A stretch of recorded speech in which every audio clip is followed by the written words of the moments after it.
Voilà, nous nous installons encore une fois chez vous, mesdames et messieurs. C'est toujours un plaisir de vous retrouver. Nous espérons que vous apprécierez justement cette compagnie, ce que nous vous proposons dans cette randonnée informative qu'est le grand rendez-vous. Aujourd'hui, c'est le mardi 13 novembre, hein, vous le savez, mais nous vous invitons par contre à connaître la météo de demain, mercredi.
Voilà, nous savons que vous êtes nombreux à nous suivre hein, en direct d'Alada. Nous vous saluons, charmants téléspectateurs. Le grand rendez-vous de ce soir a au menu 3 rubriques.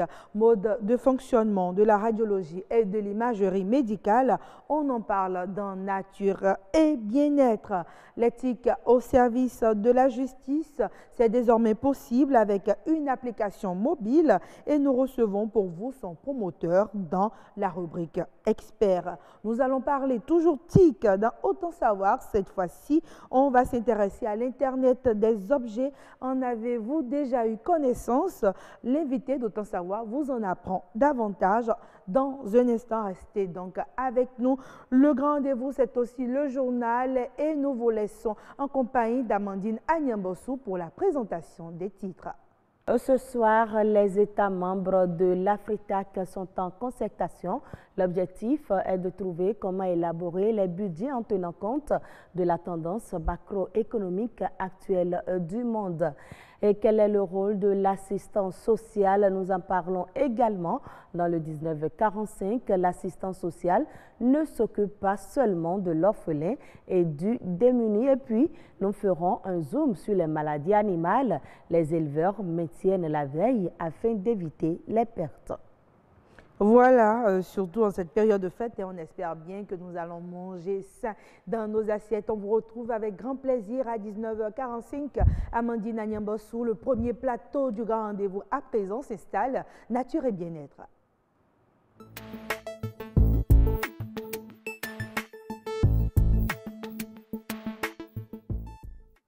Dans Nature et Bien-être, aujourd'hui, nous allons parler de radiologie et d'imagerie médicale, tout juste après ce reportage que nous vous invitons à suivre. Et dans ce reportage, on vous emmène découvrir le service de radiologie plongé au cœur de l'université d'Abomey-Calavi. Attention radiation, c'est ce message qui vous accueille dès que vous franchissez l'entrée du centre de radiologie de l'université d'Abomey-Calavi. Ici, les rayonnements ionisants utilisés sont les rayons X et sont presque sans risque. Il n'y a pas de problème, il n'y a pas de peur à faire des examens radio, à faire des examens de mammographie. Parce que vous faites un examen de mammographie, à peine vous avez une dose, vous êtes loin de la dose exigée par l'OMS. Ça s'évalue par an. par an. Alors, pour qu'on atteigne cette dose, il faut vraiment qu'on vous prenne peut-être pendant 360 jours, au-delà, pendant 2 ans, hein, sans interruption, pour que vous atteigniez le seuil à ne pas dépasser. Créé depuis 1984 pour servir de lieu de stage pratique aux étudiants, le Centre autonome de radiologie de l'École polytechnique d'Abomey-Calavi dispose d'un plateau technique diversifié. Nous faisons tous les examens radiologiques, à savoir les petits osseux, les examens qui nécessitent l'ingestion de produits, qu'on appelle les examens spéciaux. Et puis aussi nous faisons les examens de mammographie. Nous sommes ici devant un appareil de mammo qui permet de prendre aussi les femmes de petits âges et que les anciens. Des examens qui sont faits à des prix étudiés et dans des conditions sécuritaires requises. Quel est donc le taux de fréquentation du centre?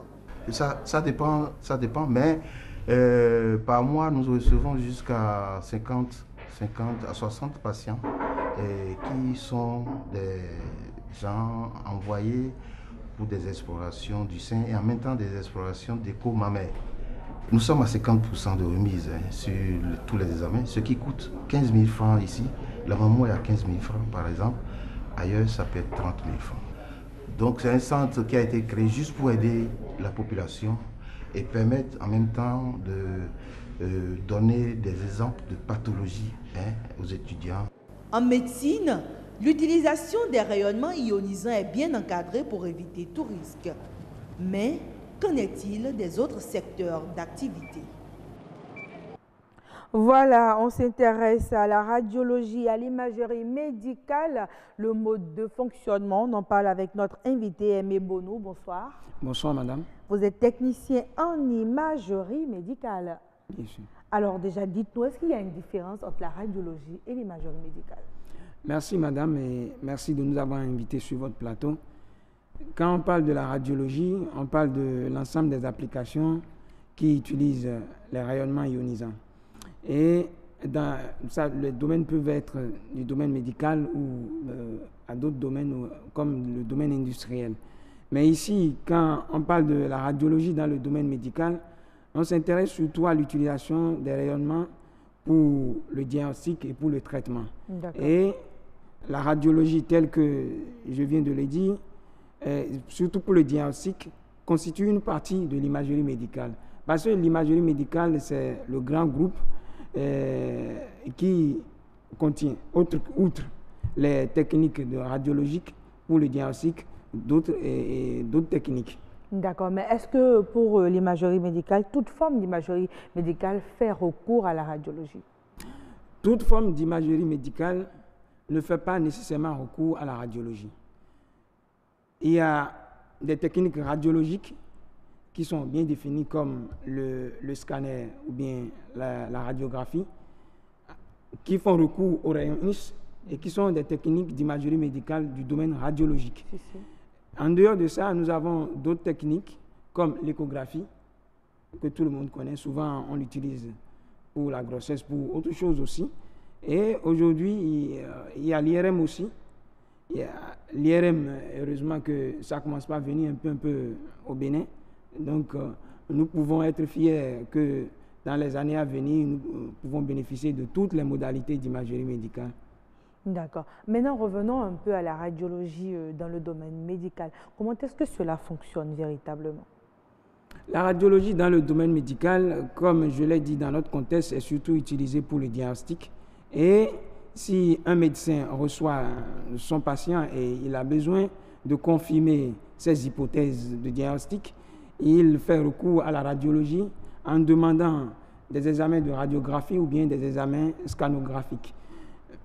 Pour les examens radiographiques, nous pouvons aller, par exemple, avec des affections simples pour diagnostiquer une sinusite, par exemple, nous pouvons faire recours à la radiographie. Et ce qui est le plus connu souvent pour la radiographie, c'est l'exploration des os. Oui. Quand quelqu'un a un traumatisme et on soupçonne une fracture, on fait recours à la radiographie pour permettre aux médecins de savoir s'il y a une fracture ou pas. D'accord, mais quelles sont les autres affections qui font recours à la radiologie? Ces affections sont multiples, je dirais. Mais les plus connues sous nos cieux ici. On a vu dans les images une femme qui faisait une exploration mammaire. Oui. Est-ce que ça aussi, c'est de la radiologie médicale? Oui, c'est une technique de radiographie, si je peux le dire ainsi, Oui, mais un peu spéciale dans la mesure où ça utilise un équipement qui n'est pas tout à fait ce qui est utilisé de façon ordinaire pour les autres radiographies. Donc, la mammographie est bien sûr une technique de radiologie qui est pour le diagnostic.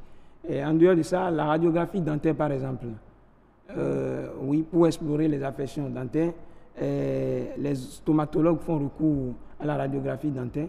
Et en dehors de ça, même du point de vue ordinaire, on peut faire recours à la radiographie. Par exemple, un gastro-entérologue qui soupçonne un problème duodénal ou bien un problème gastrique pour son patient peut demander qu'on fasse la radiographie. D'accord. Nous allons laisser un peu les thèmes savants pour parler au commun de nos téléspectateurs. Déjà, dites-nous, comment on en est venu à utiliser des rayons ionisants qui, au départ, ne sont pas censés cohabiter avec l'être humain. Comment on est arrivé à les canaliser au bien des populations?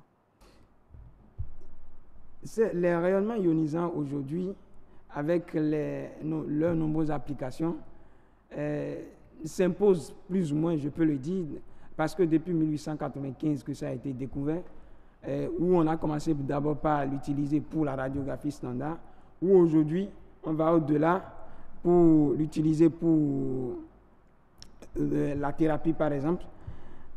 On arrive à les canaliser pour pouvoir protéger ceux qui l'utilisent et ceux sur qui c'est utilisé en faisant recours à une discipline qu'on appelle la radioprotection, qui établissent des normes, les règles, et qui pourront permettre de limiter ou bien d'empêcher carrément les effets nocifs des rayonnements ionisants sur le corps humain. Ça veut dire que sans le respect de ces normes-là, on ne pourrait pas cohabiter avec ces rayonnements ionisants. On peut le dire ainsi. Et la plupart du temps, ceux qui utilisent les rayonnements ionisants, savent qu'il y a des règles à respecter. Et ces règles, on ne transige pas du tout avec. D'accord. Mais justement, ici, sous nos cieux, on est beaucoup plus dans la radiologie sous forme d'exploration. Mais vous avez parlé tantôt de la radiologie pour le traitement. Dans quel cas on peut utiliser la radiologie pour traiter un patient? Généralement, les cas dans lesquels on utilise la radiologie pour le traitement, c'est souvent dans les cas de traitement de cancer, où on parle de radiothérapie, où on utilise l'effet nocif des rayonnements ionisants pour pouvoir détruire les cellules cancéreuses. Et pour pouvoir détruire les cellules cancéreuses, est-ce que cela est sans danger pour le patient qui est ainsi exposé à ces rayonnements?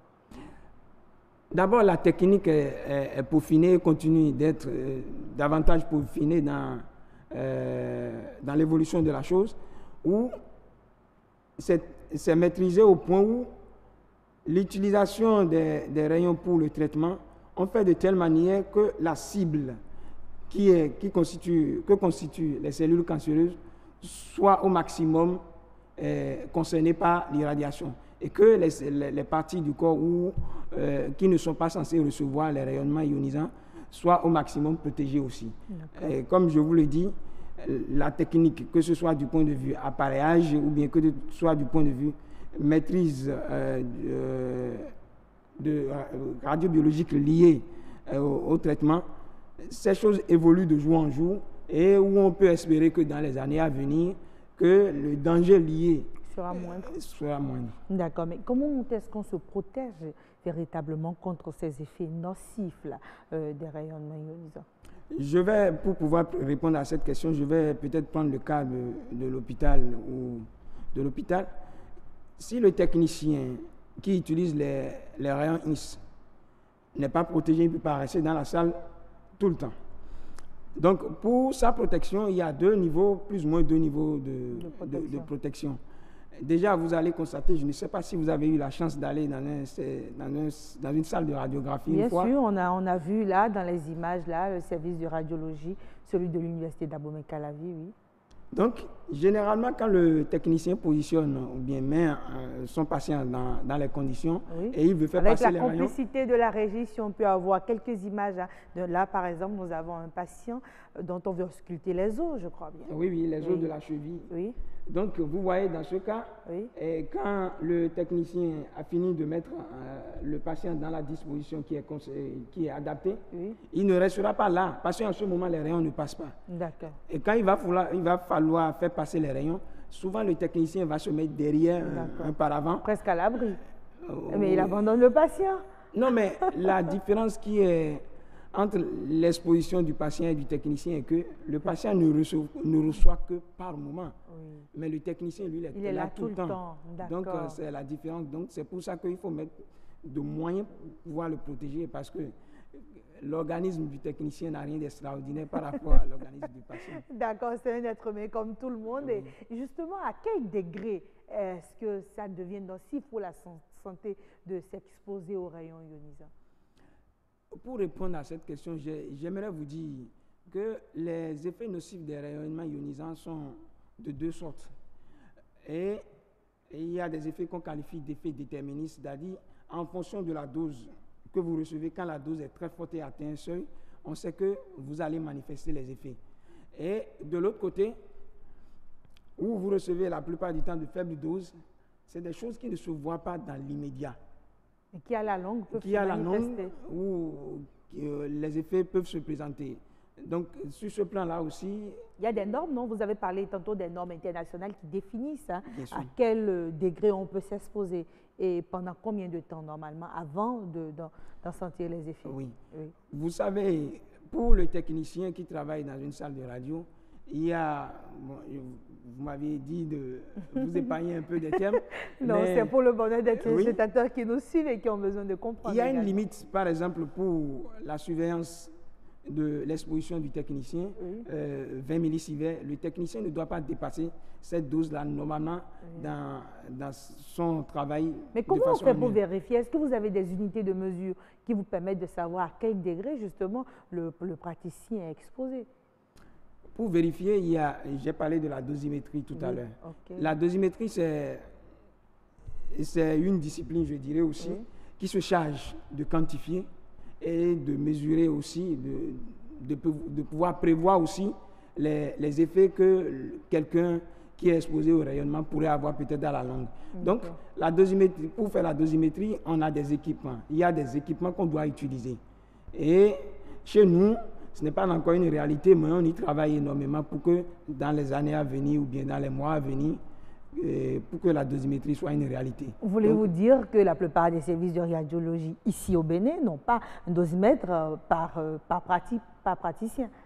Jusque-là, ce n'est pas encore le cas, mais il y a certains centres sur le terrain. Le travail n'a pas encore commencé réellement sur le terrain. Mais des centres, par leur propre gré, On choisit de se doter de dosimètres. Oui, de se doter et de faire lire ces dosimètres à l'étranger. Même au début de la radiologie au Bénin, c'était commencé comme ça, au CNHU, où les gens avaient des dosimètres, mais qu'ils envoyaient en France pour la lecture. Pour la lecture. Donc, alors déjà, revenons un peu à l'importance de ce service de radiologie au niveau du système sanitaire. Vous avez 60 secondes pour y répondre.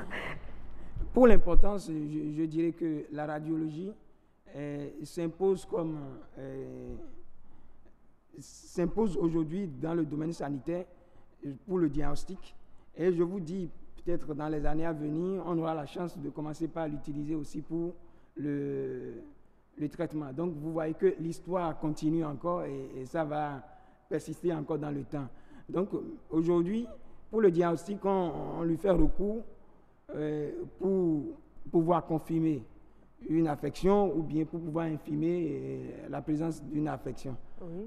Donc, là, je ne suis pas sûr qu'on va s'en arrêter là. Oui, quelle Bientôt. que soit la peur que ça nous inflige, on va continuer toujours à l'utiliser. Mais je suis sûr aussi que de l'autre côté, nos connaissances vis-à-vis des rayons vont continuer à s'améliorer pour que nous puissions mieux nous protéger et pour que nous puissions mieux l'utiliser tout en limitant les dangers. Alors, mesdames et messieurs, on retient donc que la radiologie et l'imagerie médicale sont très nécessaires au niveau du système sanitaire. On a beau en avoir peur, on dira que c'est un mal nécessaire, mais que dans le domaine de la santé, on essaie de limiter justement les dangers pour ceux qui y sont exposés. Nature et bien-être s'achève ainsi. Place à présent au prochain plateau. Oui, autant savoir.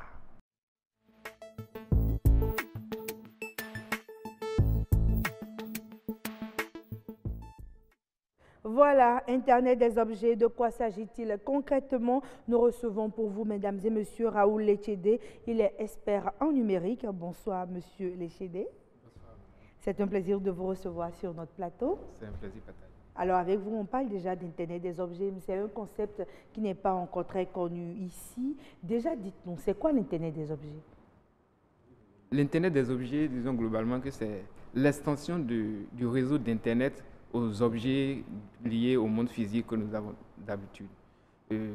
Pour être un peu plus concret, il faut voir un peu les objets qui ont l'habitude d'interagir avec notre quotidien, que ce soit les montres connectées, les bracelets électroniques qu'on utilise, ou les lampes que nous essayons de commander à distance, ou même les portes de garage que nous essayons de manipuler tout le temps et qui envahit notre quotidien dont on ne sait pas vraiment où mettre la tête. D'accord, mais dites-nous, que prend en compte véritablement l'Internet des objets?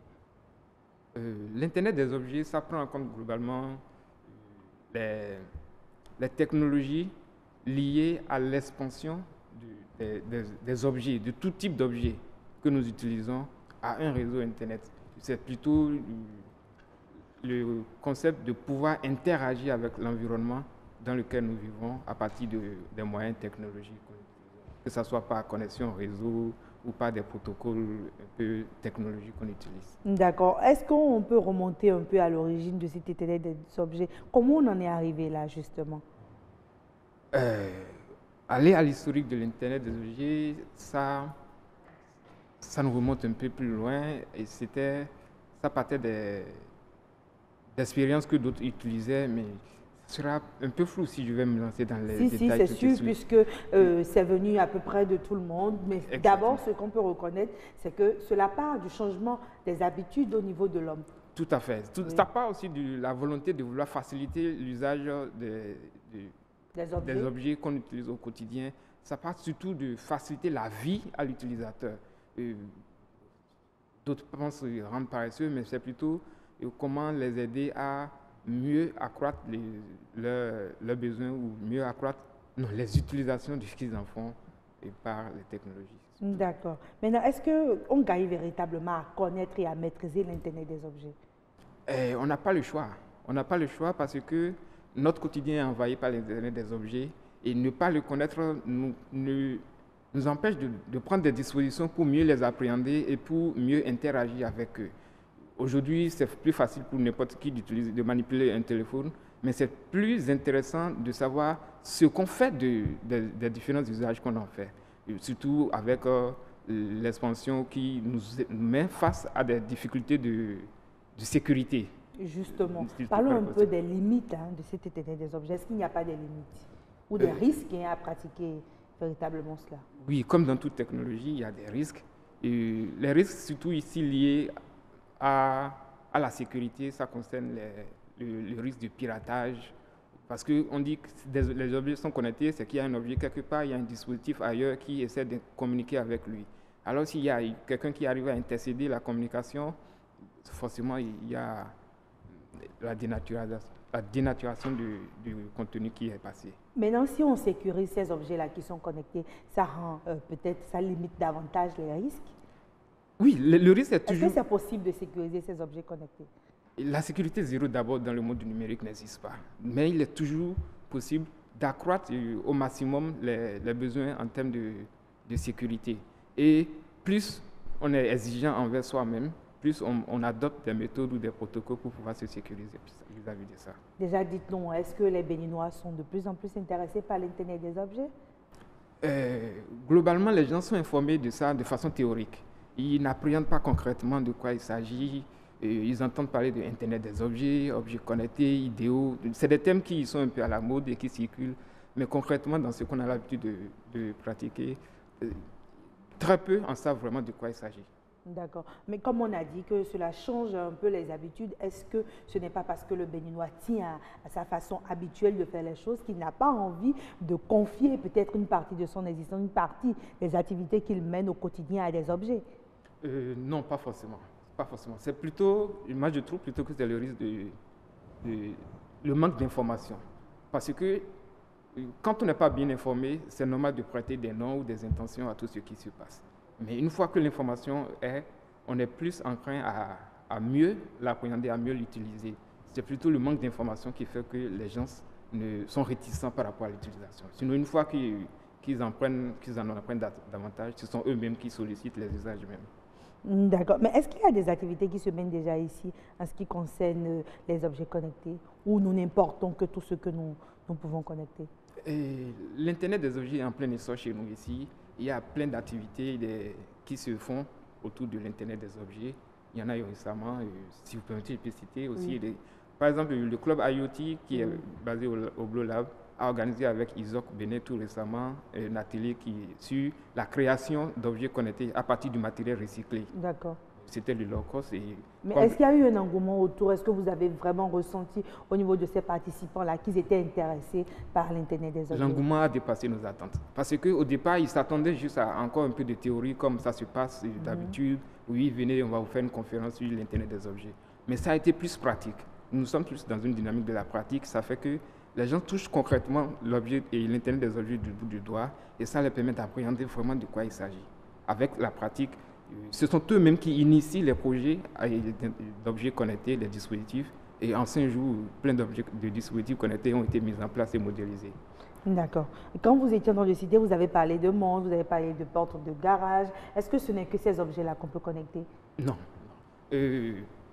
D'habitude, la question qui se pose, c'est qu'est-ce qu'on ne peut plus connecter aujourd'hui? Ah, d'accord. Pas plutôt qu'est-ce qu'on peut connecter? Non, c'est qu'est-ce qu'on ne peut plus connecter, parce qu'on peut connecter n'importe quoi, même vos cheveux, même des ongles, et quels que soient les dispositifs qu'on a. Le plus important, c'est de déceler un besoin et de mettre à disposition des moyens, des voies et moyens pour pouvoir l'utiliser. Donc, c'est comme des solutions technologiques qu'on met à la disposition des hommes pour pouvoir améliorer leur quotidien. Exactement. Exactement. L'Internet des objets, c'est juste des solutions qui viennent agrémenter ou faciliter la vie du quotidien de tout un chacun. Mais quand on s'habitue à cette facilité et qu'on est dans un pays où la connexion, elle va, elle vient, comment on fait sans Internet? Est-ce que les objets connectés peuvent exister sans Internet? Oui, il y a des objets qui sont connectés sans Internet. Mais avec un réseau intranet ou un autre réseau? Avec des réseaux locaux qui puissent être faits. Ça peut être un Wi-Fi local, ça peut être même à l'intérieur d'une ville, on peut faire un réseau d'objets connectés sans passer forcément par Internet. Tout dépend des réseaux, des liaisons qu'on utilise. Mais avec le tout Internet qu'on est en train de vivre aujourd'hui, on n'aura pas d'autre choix que de faire avec l'existant. Mais cet existant n'empêche pas les gens d'être créatifs, parce qu'il y a des dispositifs ici qui se créent, qui sont vendus et qui sont déjà primés ailleurs, mais que ce soit en Corée ou dans d'autres pays au Bénin qui se font. Il y a vraiment de la matière qui se développe dans ça ici. Comme toujours, quand on parle de technologie, on dit l'Afrique est en retard, on dit le Bénin est à la traîne. Est-ce que véritablement, nous avons au sein de nos développeurs, aujourd'hui on a beaucoup de labs, justement, est-ce qu'on sent que les jeunes sont intéressés par ces solutions technologiques-là? Bien sûr, les jeunes ils sont bien intéressés par cette solution. Ce sont eux-mêmes qui manifestent même l'envie et le besoin de ces formations qu'au sein du LOLAB ou au sein des différentes entités où nous parcourons, on essaie de les mettre à disposition ces formations. L'engouement hier, c'est juste la disponibilité des solutions à leur proposer, des types de formations concrètes et qui n'existent pas vraiment et qu'on essaie de combler au fur et à mesure. Mais justement, quand on parle de formation, au départ, nous avons des écoles qui existent pour former, mais au niveau des différents curricula, il n'y a pas véritablement Internet des objets. Vous ne me direz pas que c'est à l'école ou à l'université que vous avez appris l'Internet des objets. Comment on se fait former pour ça? Comme dans beaucoup de domaines dans le numérique aujourd'hui, l'Internet des objets n'est pas enseigner dans le circuit classique de l'éducation nationale qu'on a. Du coup, les gens sont obligés de passer par des centres de formation alternatives qui sont les labs, les Bleu Lab ou les clubs comme le club IoT dont je vous ai parlé. Et ça se fait en alternance par rapport à l'école classique. Et ça part plutôt de l'intérêt ou de l'engouement de celui qui veut, qui s'oriente vers les technologies. Sinon, aujourd'hui, sur Internet, il y a tout. Un simple... Avec des tutos, c'est ça, vous voulez dire? Il y a les tutos, il y a les tutos qui existent, il y a des vidéos YouTube qui peuvent mieux vous renseigner. Il suffit de taper ce qu'on veut. Et puis, vous avez des tonnes de réponses qui vont vous voir. Donc, aujourd'hui, pas besoin d'attendre forcément que les universités intègrent ces différents curricula-là. On peut s'informer ailleurs. On a déjà la meilleure université à notre portée qui est Internet. Et avec ça, on peut vraiment en apprendre sur ce qu'est l'Internet d'aujourd'hui. Mais il serait encore plus intéressant de chercher des ancrages locaux pour pouvoir mieux approcher ceux qui sont dans le domaine. Ça permet d'avoir du concret, des personnes physiques en face de soi. Ça facilite plus la formation que tout le temps de rester derrière son ordinateur pour dire « Ah oui, aujourd'hui, j'apprends un objet connecté ». La pratique, ça se passe dans les labs, dans l'application de ce qu'on apprend théoriquement. Mais justement, quelle est la fiabilité de ces formations-là au niveau des labs? D'abord, nous n'avons pas inventé l'objet connecté. C'est des technologies. Ça existait déjà. Oui, c'est juste pour dire, c'est des technologies qui existent et que nous aussi, nous essayons d'appréhender par le faire. On ne l'a pas appris à l'école, donc c'est à force de faire qu'on a la maîtrise. Donc, nous sommes plutôt dans la dynamique de faire, apprendre en faisant. Learn by doing. Donc, c'est dans cette dynamique que on ne tient pas forcément rigueur de certaines exigences par rapport au contenu de la formation, quoique ce que nous faisons ici, ça a à peu près la même valeur que ce qui se passe ailleurs. Mais justement, vous avez parlé du fait que beaucoup de Béninois ignorent cela. Est-ce que ce n'est pas parce que l'information est centrée au niveau des acteurs du numérique? Or, le besoin, normalement, vous développez ces différentes solutions pour les populations. D'hier à aujourd'hui, le nombre de personnes qui sont plus informées dans l'Internet des objets au Bénin a certainement augmenté. D'hier à aujourd'hui. Je ne pouvais pas avancer des chiffres, mais seulement que plus on évolue, il faut aussi que ceux qui s'y intéressent aillent vers l'information. Le drame qu'on a souvent ici, c'est que les gens attendent l'information. Et il serait erroné de vouloir attendre que l'information vienne chez soi, alors que nous avons tous des téléphones dans la main. Au lieu de faire autre chose sur Internet, on peut aussi préférer se spécialiser dans un domaine. Si c'est l'Internet des objets qui nous plaît, il y a plein de voies et moyens pour y arriver. Donc c'est plutôt l'utilisateur qui va plutôt aller vers l'information. Sinon, l'information existe. Et nous essayons de le faire partager dans les canaux que nous avons. Mais quand tu n'es pas connecté à ces canaux, tu ne peux pas voir l'information passer. Donc l'information, ça existe. Alors pour vous, en résumé, est-ce que l'Internet des objets gagne à être connu plutôt? À être connu, tout à fait. Et ne pas s'intéresser à l'Internet des objets, c'est vouloir dire oui, j'ai un téléphone, je sais téléphoner, le reste des fonctionnalités ne m'intéresse pas.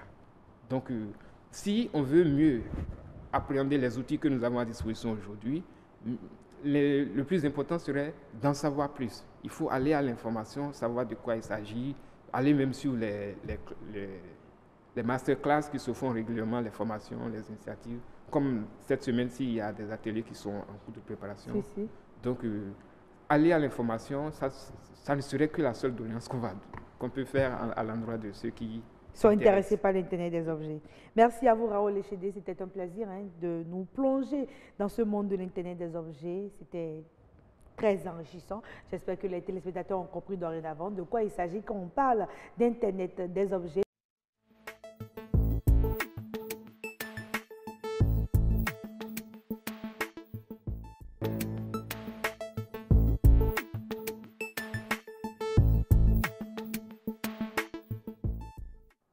TIC au service de la justice, une application mobile innove et nous recevons son promoteur, Alawa Diassa. Bonsoir. Bonsoir. Donc avec vous, on parle des TIC qui peuvent être au service de la justice, mais dites-nous véritablement, est-ce qu'on peut mettre les TIC au service de la justice? Bien sûr, aujourd'hui les TIC volent au secours de tout. Les TIC sont devenus incontournables dans la vie de tous les jours. Et puisque la justice ou le droit est une partie intégrante de la vie de tous les jours, les TIC également peuvent servir à cette fin. D'accord. Mais comment vous est venue l'idée de concilier les deux, l'éthique et la justice? Et parce que dit comme cela, dit comme l'éthique et la justice, c'est un peu simpliste et ça ne reflète pas vraiment le rapport que la population a à la justice. Le rapport que nous avons à la justice, la population, c'est un rapport parfois déséquilibré où on a l'impression que nous n'avons pas forcément l'information, la bonne information juridique pour prétendre à la justice. Or, on dit que nul n'est censé ignorer la loi. On dit que nul n'est censé ignorer la loi. Et donc, c'est justement pour faire de cette assertion une réalité que nous avons pensé à l'application Liliane. Le défi, c'était de démocratiser l'accès à l'information juridique parce que savoir, c'est déjà guérir.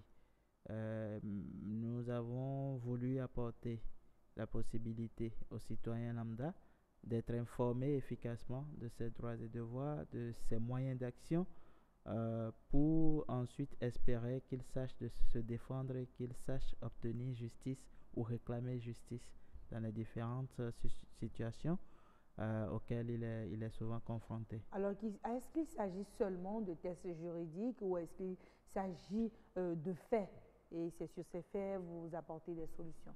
Ouais, c'est l'innovation avec l'application. C'est une application qui est faite d'intelligence artificielle.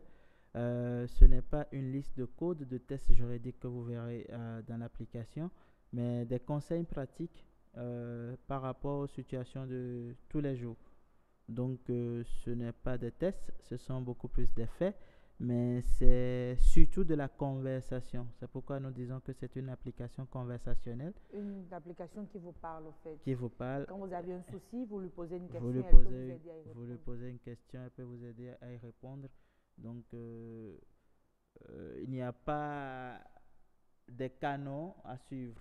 Quel que soit votre problème, tant qu'elle peut avoir une réponse juridique, vous lui posez la question et puis elle essaie de vous répondre. D'accord, mais quel est le public que vise justement cette application-là? Tout Est-ce qu'il faut public. être savant pour pouvoir l'utiliser? Non, tout public, parce que c'est pour cela que nous avons conçu une application conversationnelle.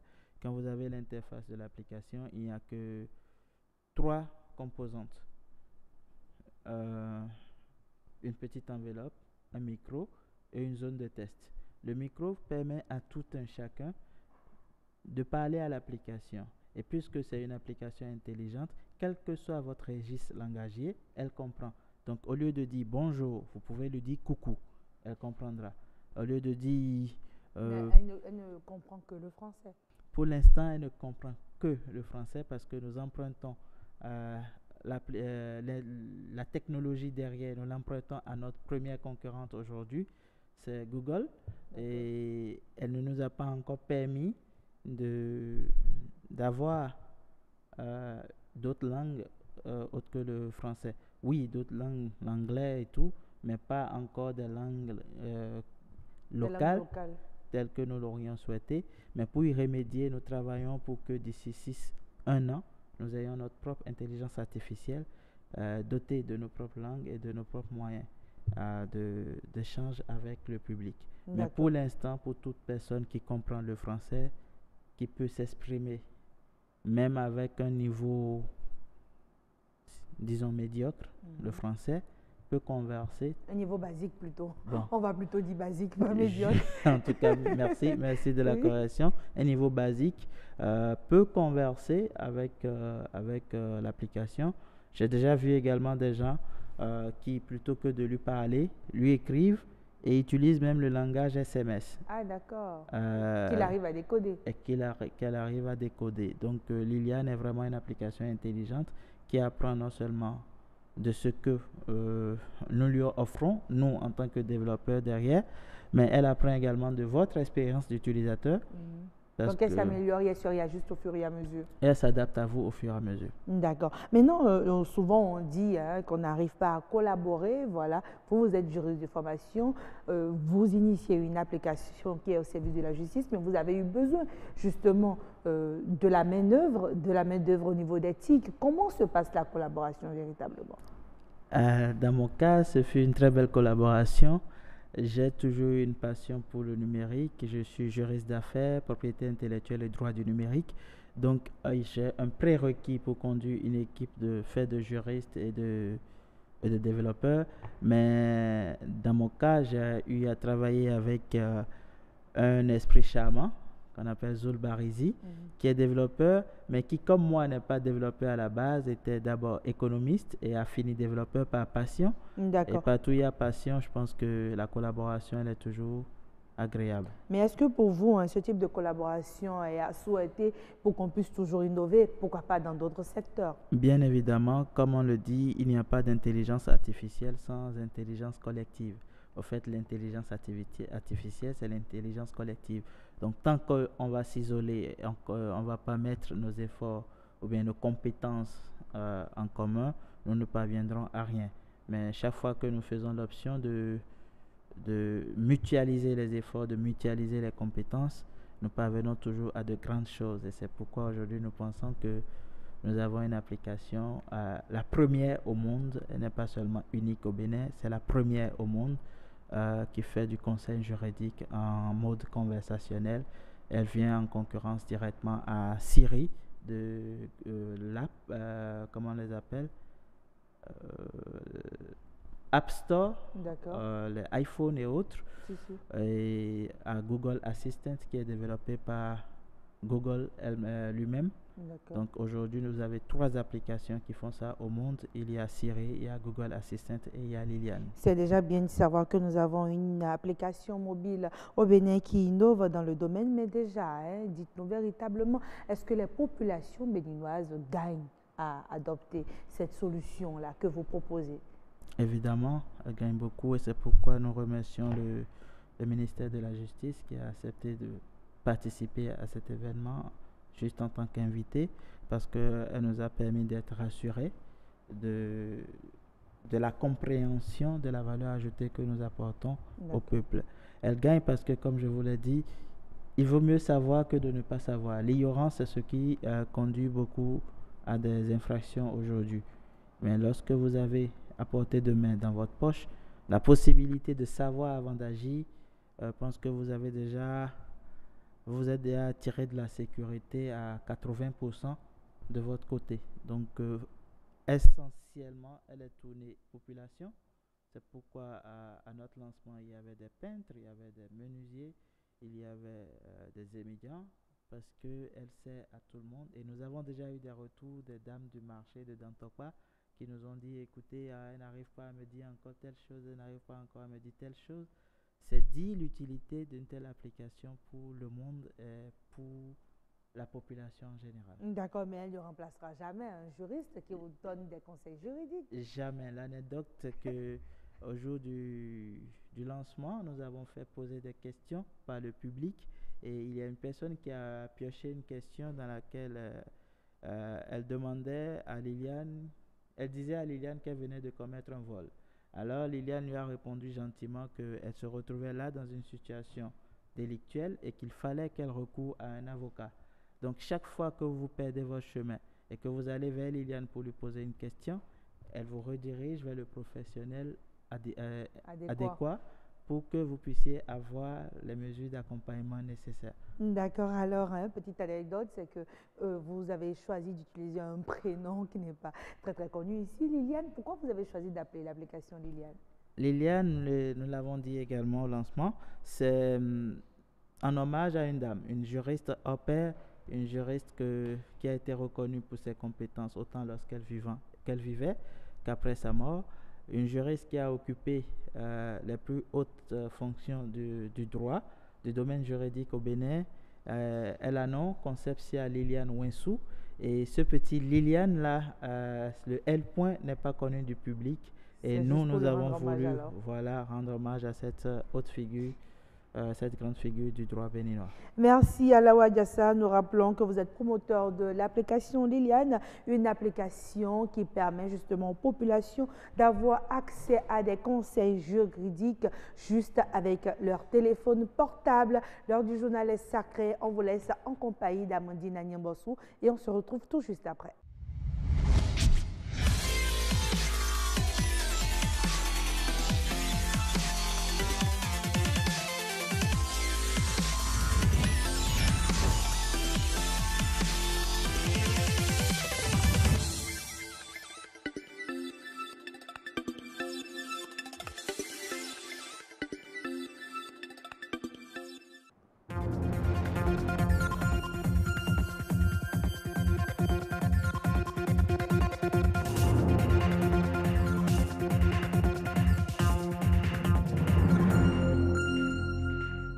Mesdames, Messieurs, bonsoir. Le sommaire de cette édition. Le Fonds monétaire international est dans une approche prévisionnelle. L'élaboration des budgets va désormais tenir compte des réalités de chaque pays et de la tendance macroéconomique actuelle. Favoriser le bien-être et l'insertion sociale des personnes en difficulté, c'est le rôle premier d'un assistant social, souvent méconnu du grand public.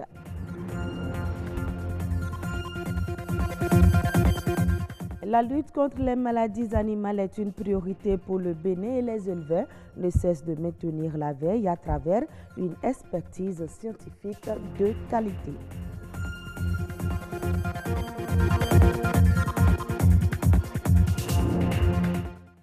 Les pays membres du Centre régional d'assistance technique du Fonds monétaire international pour l'Afrique de l'Ouest, AFRITAC, sont dans une approche prévisionnelle. Une rencontre se tient sur les interrelations entre les comptes macroéconomiques et la robustesse des modèles de cadrage. L'objectif est d'élaborer dorénavant un budget qui tient compte de la tendance économique actuelle du monde et surtout des réalités inhérentes à chaque pays. De quoi retourne cette nouvelle donne? Suivez ce reportage de Patrick Nimavo et Estelle Pazou. C'est un outil essentiel d'analyse des politiques économiques des États, la macroéconomie. Les participants ici présents savent très bien de quoi il s'agit. Ils ont été sélectionnés par le Centre régional d'assistance technique du Fonds monétaire international pour l'Afrique de l'Ouest. Leur mission, mettre à disposition des données de qualité dans la prise de décision et dans l'élaboration d'une politique économique axée sur une gestion budgétaire prudente. Le présent séminaire vise tout d'abord à renforcer les capacités des principaux acteurs du processus budgétaire que vous êtes sur les interrelations entre les comptes macroéconomiques, le secteur réel, le TOF, la balance des paiements, la situation monétaire intégrée. Ensuite, de partager ces expériences de chaque pays sur la qualité des outils et les processus mis en place dans l'élaboration des cadrages macroéconomiques. Et enfin, d'identifier les pistes d'action pour rendre plus performants les outils et les processus de cadrage macroéconomique et budgétaire dans vos pays. Le revenu, l'investissement, la consommation, le taux de chômage et l'inflation, tous ces points sont passés au peigne fin au niveau de tous les pays membres que sont le Bénin, le Burkina Faso, la Côte d'Ivoire, la Guinée-Conakry, la Guinée-Bissau, le Mali, la Mauritanie, le Niger, le Sénégal et le Togo. Ceci en tenant compte du rapport 2018 du FMI. Le rapport 2018 sur les perspectives économiques publié par les services du Fonds monétaire international montre que les pays de l'Afrique subsaharienne connaîtront une légère amélioration de leur croissance en 2018 en dépit de l'accumulation des vulnérabilités. Le taux de croissance moyen de la région passera de 2,8% en 2017 à 3,4% en 2018 grâce notamment à une croissance mondiale plus forte et une amélioration des prix des produits de base. Cette amélioration de la conjoncture régionale marque cependant des disparités par catégorie de pays. Garantir l'éradication de ces disparités ou tout au moins leur régression passe par quelques conditions. Nos États doivent, dans le pilotage de l'économie, d'une part, s'assurer que les outils de prévision macroéconomique en usage dans leurs administrations utilisent des modèles de cadrage robustes et d'autre part, veiller à renforcer les capacités des cadres en gestion du cadrage macroéconomique ainsi que des utilisateurs des résultats du cadrage pour une meilleure maîtrise des interrelations entre les comptes macroéconomiques. Un engagement parmi tant d'autres pris par les participants qui ont non seulement le soutien de l'AFRITAC, mais aussi celui de ses nombreux partenaires techniques et financiers. Le travailleur social, encore appelé l'assistant social, est l'un des maillons essentiels du bien-être de la population et partant du développement de la nation. Bien qu'il soit très sollicité, il n'en demeure pas moins que son rôle dans la société reste méconnu du public pour qui l'assistance sociale est uniquement au service de l'orphelin et du démuni. Mais le rôle de l'assistance sociale va au-delà du service social. Plus d'amples informations à travers ce reportage. L'écoute est au cœur de tout ce que l'assistance sociale fait. Lorsque vous rencontrez des difficultés d'ordre social, financier ou familial, adressez-vous à l'assistance sociale. Un assistant social, c'est quelqu'un qui a été formé dans une école, qui est diplômé et capable d'aider tout individu en situation difficile ou non à avoir de solutions à ses problèmes. Et sur le plan, que ce soit sur le plan social, sanitaire ou culturel. L'assistant des services sociaux a un public très divers.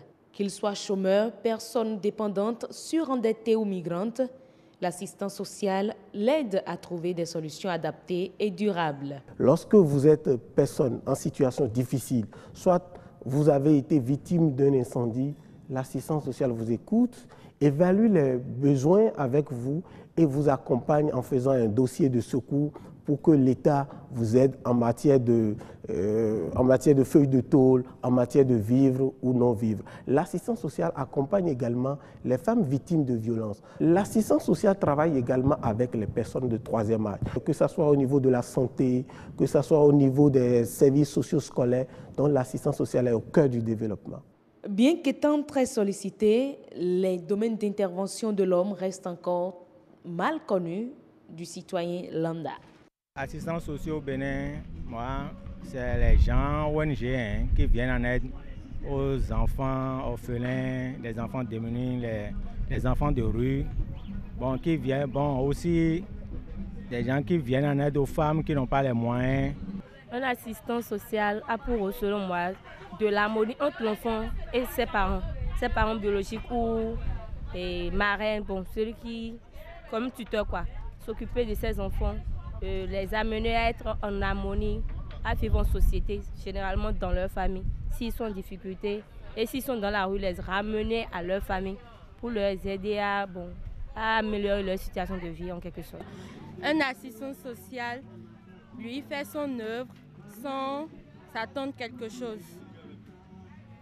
Et disons, il fait juste par compassion. Les jeunes diplômés ne peinent pas à trouver leur premier emploi et ce sont les collectivités territoriales qui sont les plus gros pourvoyeurs de postes, mais le secteur privé n'est pas du reste. La plupart du temps, les assistants sociaux au Bénin travaillent dans la fonction publique ou dans le privé.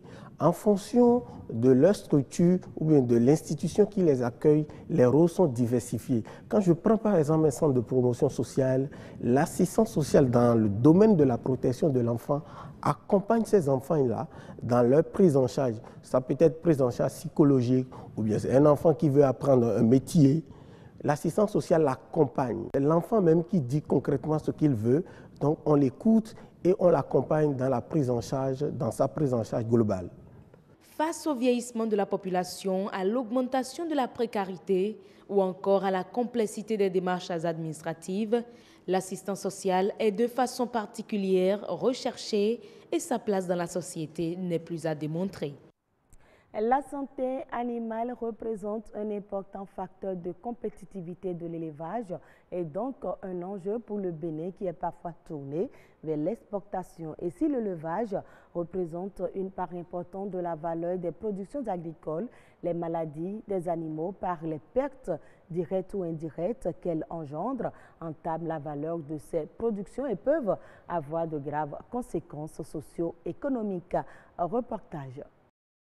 Le Bénin est un grand pays importateur de produits d'élevage. Cette situation explique son faible taux estimé à 17,2% au produit intérieur brut en 2014, contrairement aux autres pays de la CEDEAO qui ont chacun un apport de 44% en moyenne.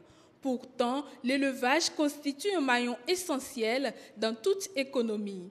L'élevage contribue à la création de la richesse nationale et à la formation de ce que, en macroéconomie, nous appelons le revenu national. Les animaux domestiques et ceux de la faune sont exposés à beaucoup de maladies. écran, je prends les maladies parasitaires, vous avez la trypanosomose. Quand je prends les maladies virales, vous avez la fièvre afteuse, par exemple. Quand vous prenez les maladies bactériennes, vous avez la brucellose, par exemple. Ces différentes pathologies sont liées à plusieurs facteurs d'origine diverses. Le fait que les animaux pâturent n'importe où, n'importe comment, n'est pas de nature à favoriser la santé des animaux. Et à un certain moment, sur toute l'étendue du territoire, il y a toujours de la verdure quelque part.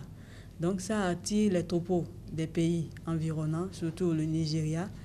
Et vous avez le facteur transhumance qui est un facteur qui a beaucoup d'impact sur la propagation des maladies animales au Bénin. Selon l'Organisation de la santé animale de l'élevage, au moins 60 millions de tonnes de viande, 150 millions de tonnes de lait et une valeur de 300 milliards de dollars par an sont dues à des maladies animales dans le monde. Ces maladies tuent chaque année 18% du troupeau des producteurs des pays les moins avancés. C'est la preuve que ces pathologies affectent non seulement l'élevage, mais aussi l'économie tout entière. Vous avez des pertes en viande, en ce sens que l'animal, cette pathologie crée des plaies au niveau de la bouche des animaux. Et l'animal n'arrive plus à consommer la quantité d'herbe qu'il lui faut par rapport au poids de l'animal qui maigrit au fur et à mesure. Et quand nous prenons surtout les veaux, il y a aussi des plaies au niveau des traignons, des mamelles des vaches. Et le veau n'arrive plus à prendre le lait qu'il faut. Donc, vous avez surtout la mortalité au niveau des veaux. Les différentes épidémies qui peuvent affecter l'élevage du bétail ou des volailles affectent donc le revenu de ces producteurs, de ces petits éleveurs. Et quand ça affecte leurs revenus, de façon globale, ça finit par toucher l'économie nationale. Parce que les petites valeurs ajoutées que leur production apporte contribuent à la formation du PIB national. Et dès lors que les manques à gagner sont touchés et par un effet d'entraînement, le PIB sera grévé. Dans les ménages pauvres, les animaux constituent un moyen d'accumuler des capitaux pour faire face aux crises alimentaires. En Côte d'Ivoire, environ 500 000 compteurs d'eau intelligents sont actuellement en essai en marge de la 3e édition du Salon des infrastructures d'Abidjan. Selon le directeur général de la Société de distribution d'eau de Côte d'Ivoire, cette phase d'essai sera étendue sur l'ensemble du territoire ivoirien car les compteurs intelligents donnent à la Société nationale de distribution d'eau l'opportunité d'être proche des clients, de relever à distance et en temps réel les consommations d'eau du client et de détecter des fuites éventuelles chez les clients. Et il permet également au client de consulter sa consommation d'eau et à terme le montant de sa facture. L'emploi salarié du secteur moderne au Sénégal s'est accru de 0,3% en rythme mensuel à la fin du mois de septembre 2018, selon les données rendues publiques par la Direction de la prévision et des études économiques. Cette évolution est essentiellement imputable aux créations nettes d'emplois dans l'industrie estimées à plus de 1,4% et dans le commerce à plus de 0,7%. Par contre, elle a relevé des baisses d'effectifs dans les services et les bâtiments et travaux publics qui enregistrent respectivement des replis de 0,8% et 0,6%. Sur un an, l'emploi salarié dans le secteur moderne a également progressé de 8,6% en fin septembre 2018 en liaison avec les emplois supplémentaires créés dans le secteur secondaire et dans une moindre mesure le secteur tertiaire. Et c'est la fin de ce journal. Merci de l'avoir suivi. Très bonne suite de nos programmes. Voilà, Amandine Nyambassou, merci pour ce 19h45 à l'échange. Le grand rendez-vous se poursuit. Nous nous rendons à présent sur la toile pour la revue de l'actualité web.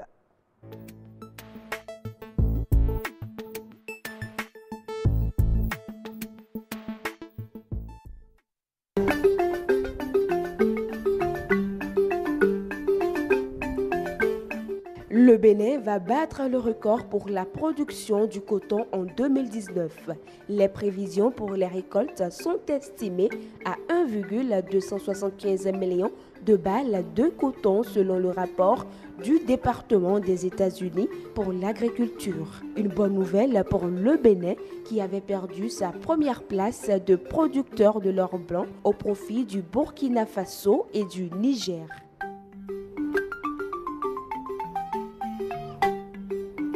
Le président de la Banque africaine de développement Akiwumi Adesina a déclaré que l'Afrique doit miser sur les investissements et non sur l'aide financière. C'était lors de l'Africa Investment Forum. 60 projets et transactions d'une valeur de 40,4 milliards de dollars étaient au cœur des échanges. Plusieurs chefs d'État et plus de 330 investisseurs ont pris part à cette première édition du Forum sur l'investissement. C'était le lieu pour les participants qui désirent opérer en Afrique d'étaler leurs projets. L'Africa Investment Forum envisage réduire les frais d'intermédiation, améliorer la qualité des informations et renforcer les liens d'engagement entre les gouvernements africains et les investisseurs privés. Aucun secteur d'activité n'a été occulté au cours de cette rencontre.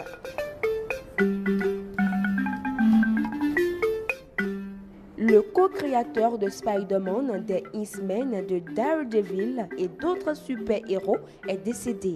Scénariste et producteur américain, Stan Lee s'est éteint hier à l'âge de 95 ans. Le nom de Stan Lee est omniprésent dans les comics Marvel. Stan avait développé une astuce mnémotechnique. Il utilisait la même lettre comme initiale des noms et prénoms de ses héros. Des hommages sont rendus à l'illustre disparu sur les réseaux sociaux. Des acteurs qui ont travaillé avec l'homme ont salué l'artiste qui leur a insufflé le goût de l'aventure et de l'évasion. Fin de l'actualité sur la toile, à demain pour d'autres informations.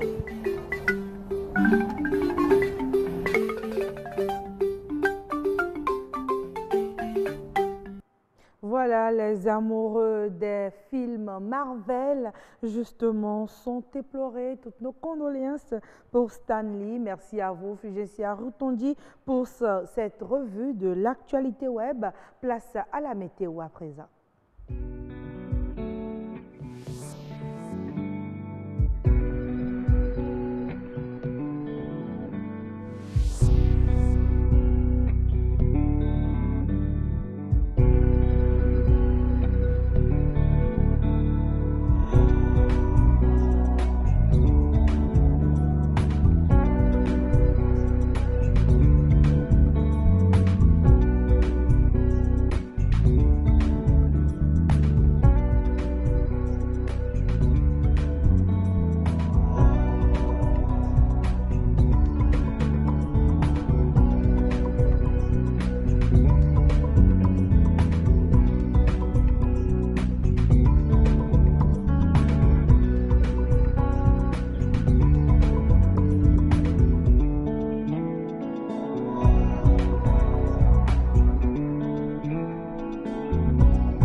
Voilà, nous saluons les populations d'Alada. Nous nous acheminons vers la fin du grand rendez-vous. Notre instant citation. À présent, nous partageons du moins avec vous cette pensée.